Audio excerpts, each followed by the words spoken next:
প্রিয় দর্শক, স্ক্রিনে যে গাছগুলো দেখতে পাচ্ছেন এটি মিষ্টি আলুর গাছ। আপনারা হয়তো এটি ইতিপূর্বে দেখে থাকতে পারেন। এটি লতা জাতীয় গাছ। আর এই গাছের যে মিষ্টি আলুগুলো, সেই মিষ্টি আলুগুলো আপনারা একটু লক্ষ্য করলে দেখতে পাবেন মাটির নিচে হয়ে থাকে। আর এই মিষ্টি আলুগুলো এখানটায় হয়েছে কিনা, এর শিকড়ে মিষ্টি আলু এসেছে কিনা সেটি আমরা একটু দেখার চেষ্টা করছি।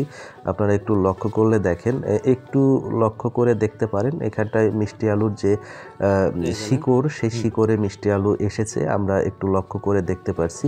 তবে এই গাছগুলো এখন অনেকটাই বিলুপ্তর পথে, কারণ এই চাষাবাদটা অনেকটাই এখন কমে এসেছে। আপনারা দেখতে পাচ্ছেন মিষ্টি আলু পাওয়া গিয়েছে।